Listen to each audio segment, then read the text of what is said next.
کشت بنیاد کلیسا بن گئی خاک حجاز. تثلیث کے فرزند میراث خلیل لے گئے تھے. بیت المقدس ان کے کروسیڈرز کے قبضے میں آ گیا تھا 1099 میں، اور رہا تھا 1187 تک، 88 ایئرز. لے گئے تثلیث کے فرزند میراث خلیل. تو میراث موسوی جو تھی وہ منتقل ہو گئی محمد رسول اللہ صلی اللہ علیہ وسلم رات کی امت کو. ان کا قبلہ کینسل، یہ قبلہ آ گیا. تو سب سے زیادہ دکھ تو انہیں تھا. اب جو وہاں سے کاؤنٹر ریولوشنری موومنٹ آئی ہے وہ عبداللہ ابن سبا یہودی. بعض لوگ آج یہ بھی کہہ دیتے ہیں کہ یہ تو ایک ایسی ہی افسانوی شخصیت ہے، کوئی اس کا وجود ہی نہیں تھا. بڑی زیادتی کرتے ہیں، خاص طور پر ہمارے بعض اہل تشیع یہ کہتے ہیں، حالانکہ ان کی کتابوں کے اندر درج ہے کہ حضرت علی نے عبداللہ ابن سبا اس کے 40 ساتھیوں کو آگ میں زندہ جلوایا. رجال کشی کے اندر دیکھ لیجیے لکھا ہوا موجود ہے. لیکن چونکہ کچھ لوگوں نے شیعیت کے لیے لفظ سبائیت استعمال کرنا شروع کر دیا، اس لیے وہ ڈیفنس میں کہتے نہیں سبا تو یہ تو افسانوی شخصیت ہے، سبا کوئی تھا ہی نہیں عبداللہ ابن سبا. نہیں، عبداللہ ابن سبا ایک شخص تھا یہودی. وہ اسلام کا لبادہ اوڑھ کر آ گیا دارالاسلام میں. حضرت عثمان رضی اللہ تعالیٰ عنہ کا عہد. اور ایک مغالطہ میں چاہتا ہوں کہ ان دی فرسٹ انسٹنس دفاع کر دوں.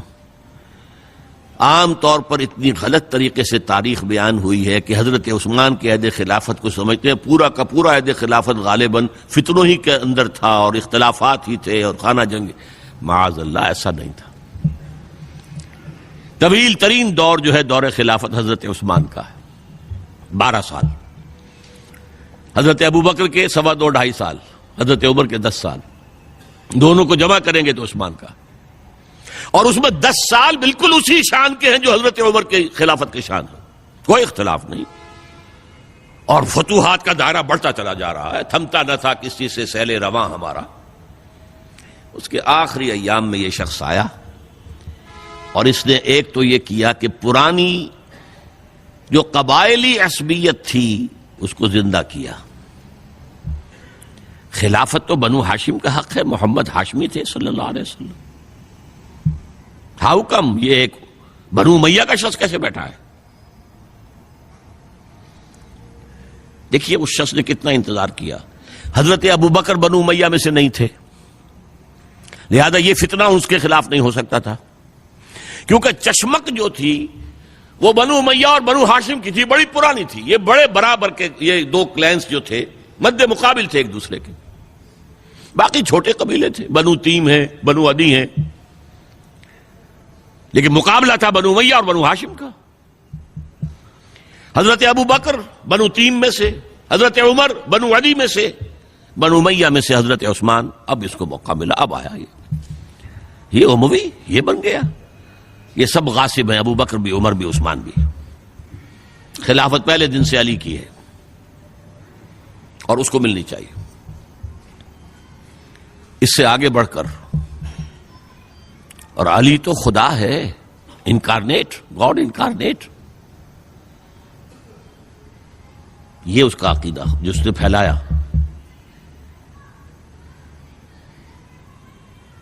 یوں سمجھیے ایک شخص نے حضرت عیسیٰ کے دین کو زیرو کر دیا تھا. لوگ مانتے نہیں کہ ایک شخص اتنا کچھ کر سکتا ہے. یہودی اور سازشی ذہن، ان کی صلاحیت اور ذہانت. ایک شخص تھا پال، حضرت عیسیٰ کو خدا کا بیٹا بنانے والا. وہ توحید ختم، تثلیث آ گئی. شریعت کو ختم کرنے والا وہ حضرت عیسیٰ کہہ کر گئے تھے تم پر شریعت موسوی نافذ رہے گی. اس نے کہا نہیں، ایبروگیٹڈ، نو شریعہ. نمبر 3، حضرت عیسیٰ نے کہا تھا تمہیں تبلیغ کرنی ہے صرف یہودیوں تک. I have been sent only in search of the lost sheep of the house of Israel. میں صرف اسرائیل کے گھرانے کی کھوئی ہوئی بھیڑوں کی تلاش میں آیا ہوں، تمہیں باہر تبلیغ نہیں کرنی. اس نے تبلیغ کا دائرہ وسیع کیا. وہ دین مسیحیت ختم، وہ دین پالزم ہے جو چلا ہے اس کے بعد. سمجھ رہے اس بات کو؟ اور یہ ڈاکٹر مائیکل ہارٹ نے بالکل صحیح لکھا ہے کہ کرسچینٹی جب تک حضرت مسیح موجود تھے وہ سوائے ایک یہودیوں کے فرقے کے اس کی کوئی اور حیثیت نہیں تھی، لیکن پال نے اسے ایک انڈیپینڈنٹ دین بنایا۔ ایک شخص کی کارروائی ہے یہ ساری، اور آج پوری دنیا، پوری عیسائی دنیا اسی پر ہے، تسلیس پر بھی، اور شریعت ختم، اور دعوت جو ہے کرتے پھر رہے ہیں پوری دنیا کے اندر۔ اسی طرح اس نے کیا، قبائلی عصبیت کو چھیڑا اور حضرت علی کا مبالغہ کیا یہ خدا ہے، اوتار، گاڈ انکارنیٹ۔ تیسرا کام کیا کیا کہ حضرت عثمان رضی اللہ تعالی عنہ اور ان کے جو عاملین تھے، گورنر کوفے کا ہے، گورنر شام میں دمشق میں ہے، گورنر مصر میں ہے، ان کے خلاف پروپیگنڈا شروع کیا۔ یہ بیت المال میں خیانت کر رہے ہیں، یہ غبن کر رہے ہیں، یہ اپنے عزیزوں کو جو ہے پال رہے ہیں، ان کو دے رہے ہیں، وہ اقربا پروری کر رہے ہیں، اور یہ کر رہے ہیں، اور ٹیکنیک کیسی عجیب۔ کوفے میں کوفے کے گورنر کے خلاف بات نہیں کریں گے، دمشق اور مصر کے گورنر کے خلاف بات کریں گے۔ اب کہاں دنیا کے پاس ذرائع تھے کہ کوئی ویریفائی کرے بھئی یہ بات صحیح ہے کہ نہیں ہے، غلط ہے، نہ کوئی ذرائع رسل و رسائل ہیں۔ اور اگر آپ کوفے میں کھڑے ہو کر عثمان نے یہ کر دیا، عثمان نے یہ کر دیا، عثمان نے یہ کر دیا، یہ کر دیا، اب کون اس کو جو ہے اس کی تحقیق کر سکے گا؟ دمشق میں گئے ہیں تو دمشق کے گورنر کے خلاف کچھ نہیں، عثمان کے خلاف، اور کوفے کے گورنر کے خلاف، اور مصر کے گورنر کے خلاف۔ مصر میں گئے ہیں تو اس کے خلاف کچھ نہیں، دمشق اور کوفے کے گورنر کے خلاف اور عثمان کے خلاف، اور پھر ہر طرف سے بلوائیوں کو لا کر گھیراؤ کر لیا حضرت عثمان کے گھر کا۔ یہ تحریک ہے جو بہت زبردست کامیابی سے ہمکنار ہوئی ہے، یہودی سازش۔ اب تمام صحابہ کہہ رہے ہیں حضرت عثمان سے کہ آپ ہمیں موقع دیں کہ ہم ان کا سر کچل دیں۔ آپ فرماتے ہیں نہیں، یہ مجھ پر الزام لگا رہے ہیں نا، میں وضاحت کرتا ہوں۔ اپنے گھر کی چھت کے اوپر کھڑے ہو کر آپ نے کہا دیکھو یہ میں نے نہیں کیا، یہ میں نے نہیں کیا، میرے یہ احسانات بھول گئے ہو۔ حضرت علی نے مسجد نبوی میں کھڑے ہو کر جتنے الزامات لگائے تھے ان سب کی طرف سے برات کا معاملہ کیا کہ جھوٹ کہہ رہے ہو تم، عثمان پر کوئی غلطی جو ہے، کوئی خیانت ثابت نہیں۔ لیکن جنگ کی اجازت حضرت عثمان نہیں دے رہے۔ یہ میرے خون کے پیاسے ہیں نا، جب تک قتل نہیں کر لیتے جرم کہاں ہے؟ جب قتل کر لیں گے تم قصاص دے لینا، لیکن میں کسی کلمہ گو کی جان نہیں لینا چاہتا، صرف اپنی جان کے تحفظ میں۔ یہ ہے عزیمت کا پہاڑ۔ لوگ کہتے ہیں کمزور تھے، جان بچانے کے لیے تو آدمی پتہ نہیں کیا کچھ کر بیٹھتا ہے، اور طاقت ہو تو طاقت کو کیسے استعمال کرے گا۔ حضرت امیر معاویہ کی طرف سے پیغام پر پیغام آ رہے ہیں کہ آپ ہمیں اجازت دیں میں فوجیں بھیجوں اور ان کا قلع کما کر دیا جائے۔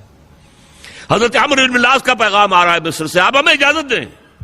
طلحہ، زبیر، علی اجازت مانگ رہے ہیں مدینے کے اندر، آپ اجازت دیں کہ ہم جنگ کریں ان سے۔ نہیں۔ آخر کار حضرت علی نے دونوں بیٹوں کو، حضرات حسنین، حضرت حسن، حضرت حسین، دروازے پر کھڑا کر دیا۔ پہرے دار حضرت عثمان کے، حضرت حسن، حضرت حسین کہ کوئی گھر میں داخل نہ ہونے پائے۔ پچھواڑے سے آئے ہیں اور شہید کیا ہے۔ میرے نزدیک تاریخ کی مظلوم ترین شہادت بمانی مقتول فی سبیل اللہ وہ حضرت عثمان ہے۔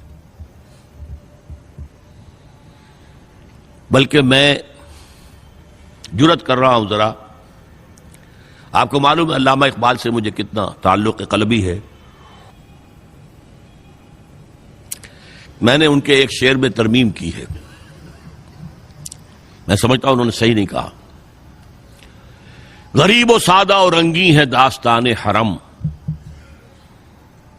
نہایت اس کی حسین، ابتدا ہے اسماعیل۔ حضرت اسماعیل کو اللہ تعالیٰ کے حکم سے حضرت ابراہیم ذبح کر رہے تھے نا، اور حضرت حسین ذبح کر دیے گئے، تو گویا کہ ابتدا جس کی ہوئی تھی حضرت اسماعیل سے، اس کی انتہا حسین پر ہوئی۔ میں کہتا ہوں بالکل غلط۔ ان کو ذبح کر رہا تھا خلیل اللہ، اور ان کو قتل کر رہے ہیں یزیدی اور زیادی اور کوفی. کوئی تقابل ہے؟ وہ قتل نہیں ہوئے، یہ قتل ہو گئے. انہوں نے پیشانی خود رکھ دی. یہاں تو حضرت عثمان لڑتے ہوئے، حضرت حسین لڑتے ہوئے شہید ہوئے. کون سی چیز مشترک ہے؟ ایک مصرے میں جمع کر دیا ہے، صنعت لفظی تو آپ کہتے ہیں اس کو، لیکن کیا مشترک کیا چیز ہے؟ اور میں نے امید ہے علامہ اقبال سے ملاقات ہوگی اگر آخرت میں، تو وہ میری اس بات کو تسلیم کریں گے. میں نے اس شعر کا دوسرا جو مصرع ہے بدلا ہے. نہایت اس کی ہے عثمان، ابتدا حابیل.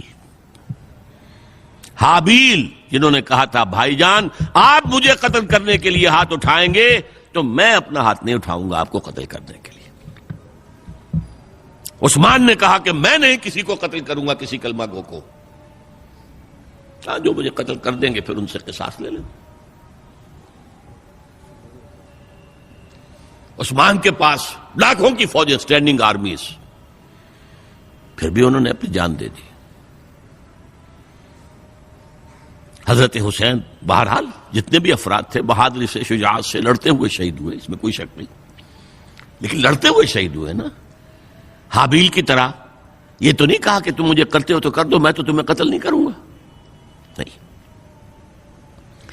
بہرحال یہ جو تھا فتنہ، اس کو کہا ہے اور اس کو کتاب میں لکھا گیا، باقاعدہ ایک تصنیف ہے، الفتنۃ الکبریٰ، عظیم ترین فتنہ حضرت عثمان کی شہادت.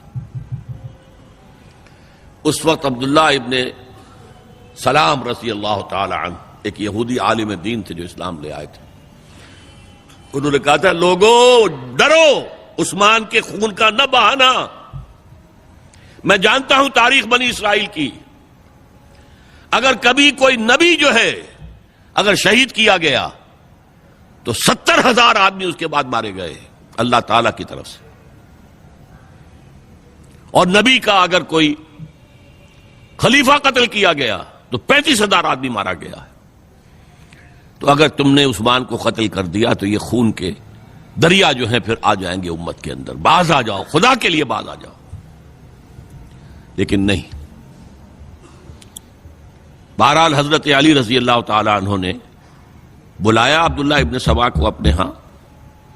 تم کہتے ہو کہ میں خدا ہوں؟ ہاں آپ خدا ہیں. توبہ کرتے ہو کہ نہیں؟ نہیں.